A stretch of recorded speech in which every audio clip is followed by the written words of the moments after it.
Getting ready for our next conversation here on set, and it's going to be one that is closely related to some of the pictures that you've been seeing, the wetness and what could be causing that, and most especially how that transitions into the flow of water into the Lake Victoria. A very warm welcome once again. Take note, concerns over the deteriorating state of Lake Victoria is the conversation that we are going to have right about now.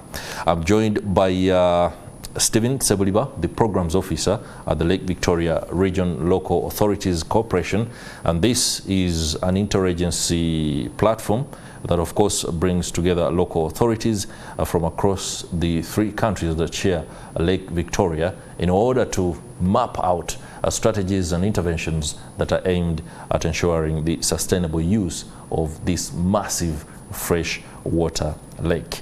You're most welcome to Morning at NTV, Mr. Sebuliba. Thank you so much. How are you doing? I'm very fine. How are you? Great. You join us here on the backdrop of increasing concern and fear among some circles about the state of Lake Victoria. Before we delve into the nitty-gritty, you must have been following news, especially after the Nation Media Group broke and extensively covered the latest deterioration of the lake, to the extent that toxins, including what is described as the cyanobacteria blooms, became too apparent not to be unnoticed. Just take me through how concerned a person from your point of view can get when such developments begin to become apparent. Thank you so much. Lake Victoria, first of all, I would like to say that where I come from, Lake Victoria Regional Local Authorities Corporation is a network of local governments around the Lake Victoria. That includes the cities, the districts, the municipalities, yeah, up to town council, LC3. And we look at working with communities to ensure sustainable utilization of the lake resources. So in this, we look at different issues, talk about public health, education, urban planning, and youth, women, and the rest. Going back to your question, it's really an issue of concern, and we'll need to look at the etiology, what brings about all this. First of all, come again, the etiology, the causes, the root causes.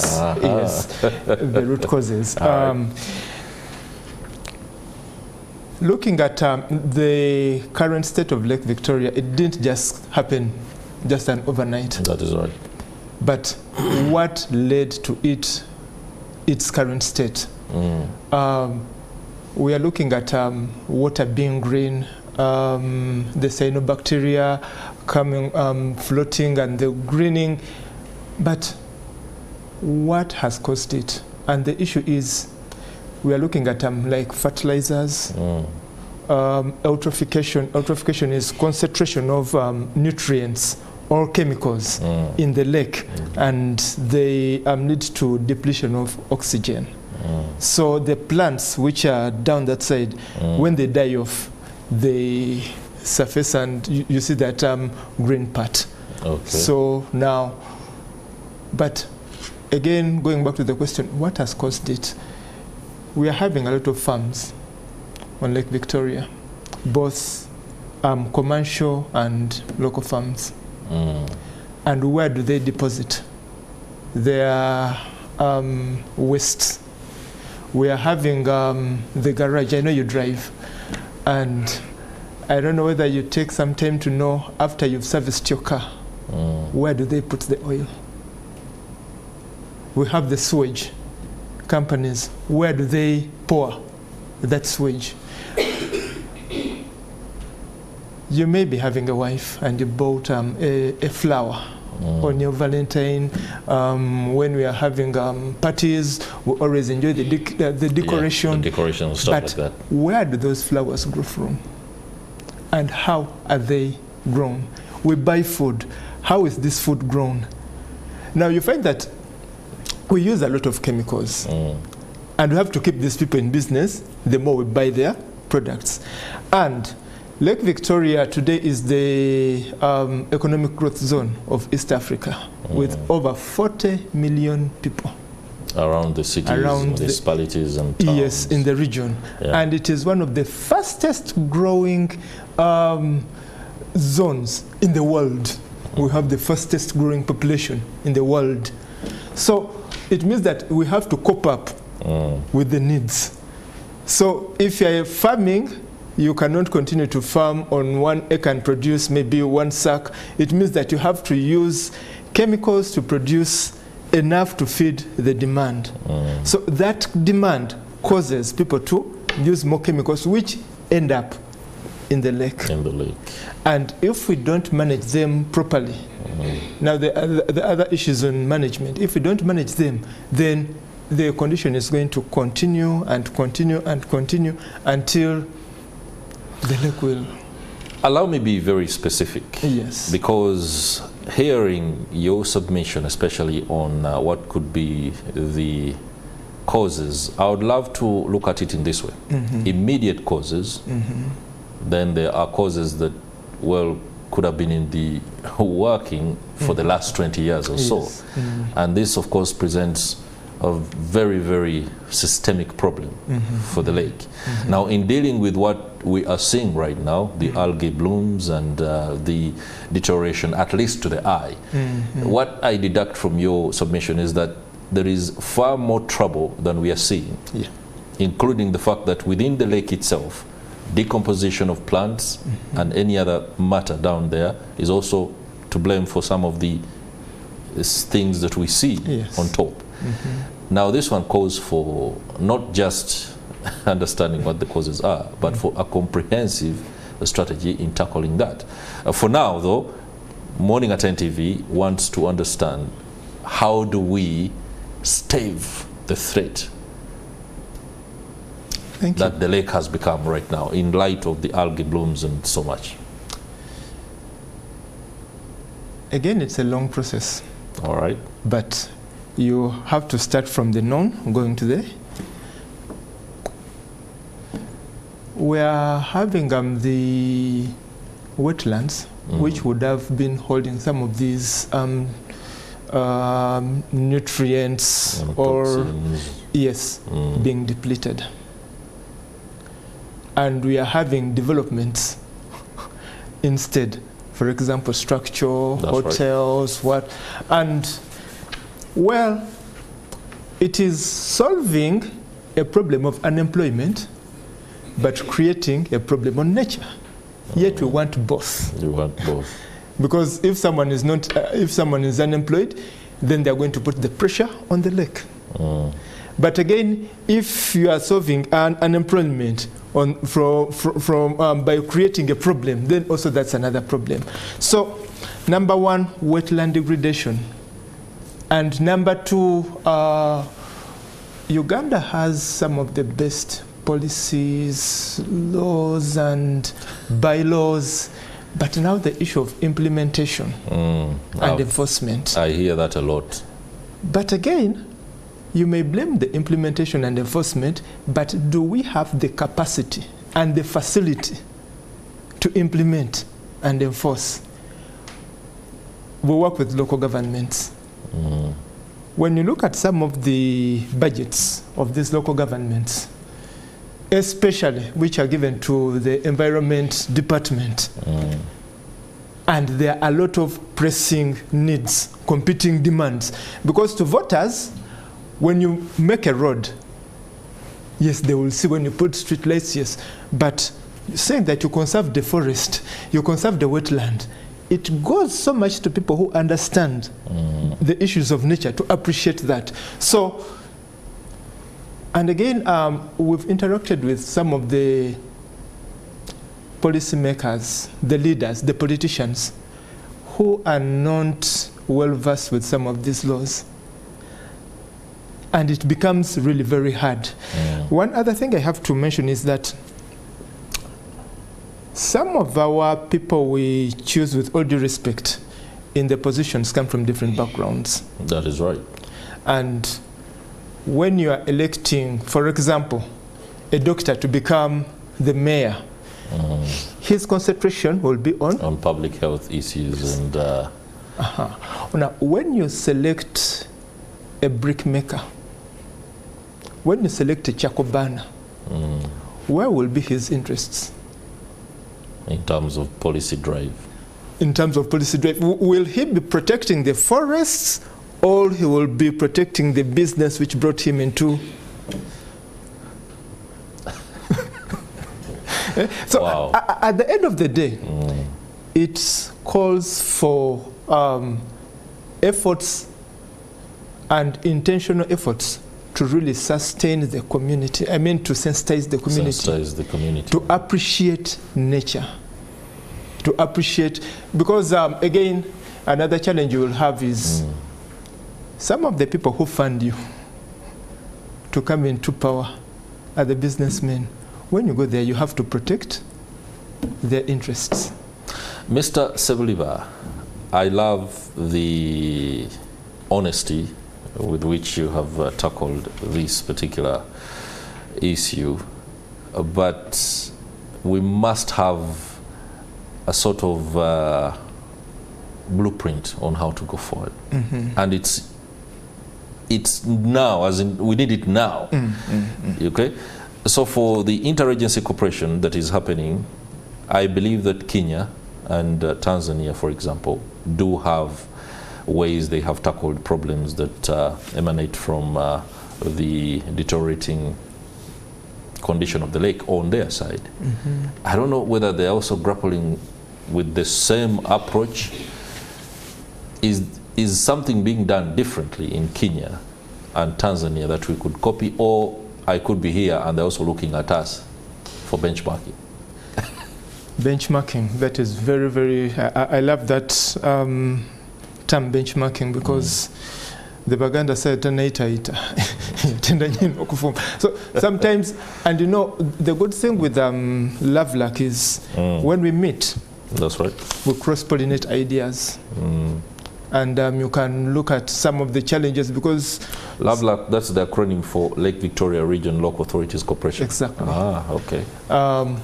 There are some challenges that maybe Entebbe has faced that Kampala worked on. Yeah, or worked on rather. And we already say that, you know, the waters and the fish in Lake Victoria don't know political boundaries.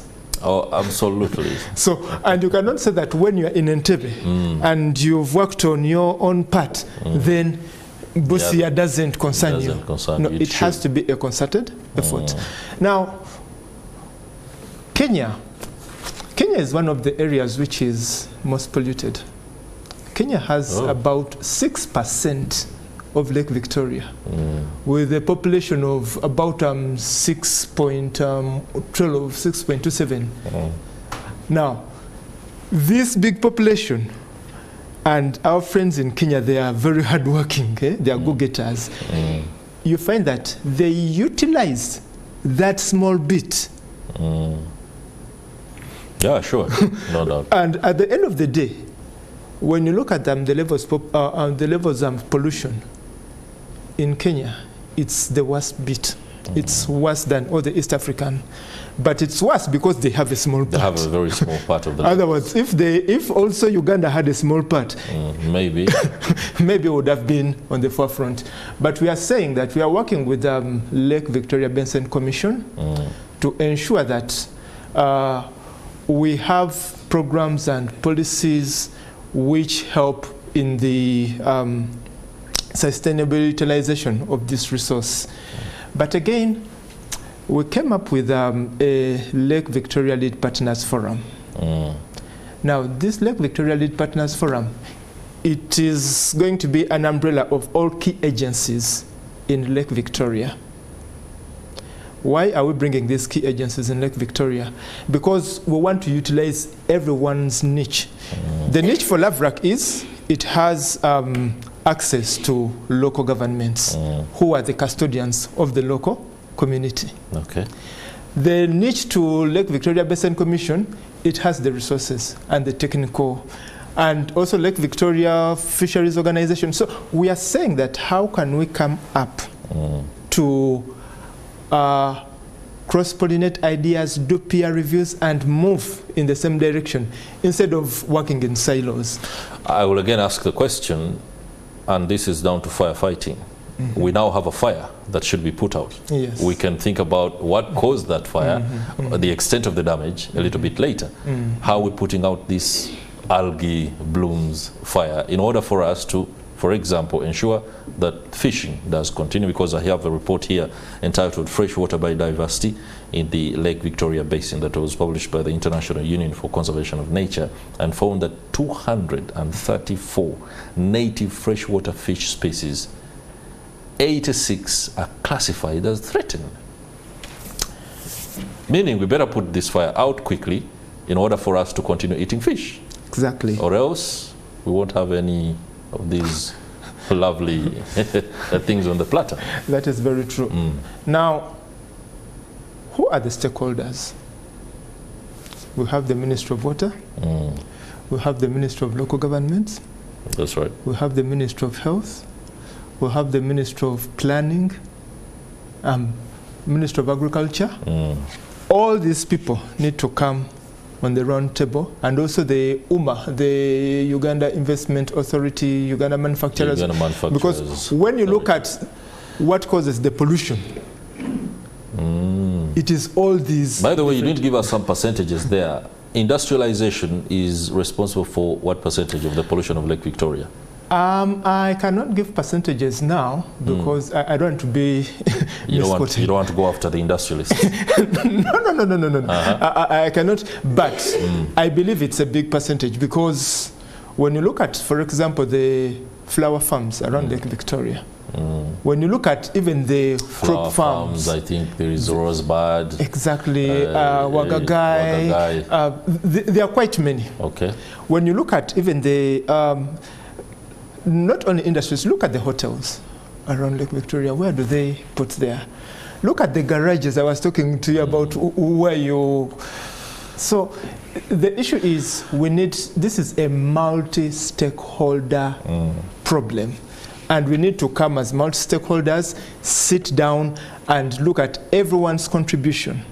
And that is going to be done when we all sit down in the round table, analyze the issue, and how much everyone is contributing, and then we form a solution. And in October, we are planning to have a Lake Victoria Economic Forum. Okay. And one of the reasons is to see how the business community can work together to ensure the sustainability of the lake. Yes. Yeah. Because they are doing quite a lot, but also you and me. That is right. And many times, many of the business persons and the industrialists want to be part of efforts towards sustainability, but they cannot do it as a single firm, and usually want some sort of captain to take that mantra. Now, the very last question regards the activities on the lake. Take away or rather, do not go into the chinalas that are on the lake, transporting people from Nachuogo to Kalangala. There is massive commercial farming on the lake, and within Lovelock, I'm sure you do know what is happening on the lake. Do you mind updating us on the fishing farms and every other activity that could actually be endangering the lake? Yes. Without fear. Fishing, yes, we have fishing. But also, we are still studying the effect of this fish cage farming, because in Kisumu it is quite a lot. Okay. And in Uganda, yes, we are also getting on board. Then we also have the vessels. No, we don't go to the vessels. Let us fish that cage farming. What is the extent of that commercial farming? I've not got the statistics right now, but I'm seeing it is coming in. I've seen some cages in Jinja. I've seen some cages coming up in Entebbe. I'm yet to move around, and we'll get statistics from the fisheries organization.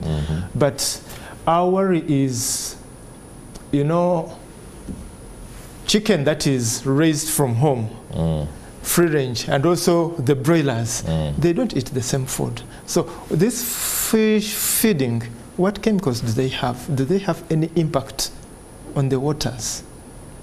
Okay. That is something we are yet to study. We used to have that time people washing around the shores, but we've been fighting that a lot. But again, now the common issues that we're having is these untreated wastes that are effluents, which are sent into the lake. And I want to use this opportunity to tell you that we have come up with an inter-university waste management competition around Lake Victoria, because we want to come up with a Lake Victoria waste management master plan. Okay. And we are calling on partners to come in and support us in this inter-university. We are tired of people graduating environment, Bachelor of Science in Environment, but what are you doing to the ground? How are you benefiting the ground and people? Interesting there. Thank you very much, Mr. Stephen Sebuliba, Programs Officer at the Lake Victoria Region Local Authorities Corporation. Love luck, you said? Yes, welcome. Okay. I like what you ended with, the fact that students are graduating with Bachelors of Science in Environment, but can't do anything about environmental protection. Earlier on the show, we spoke about the crisis of expertise in the country, that people are actually knowledgeable but ignorant. Interesting. That will do it for our Take Note.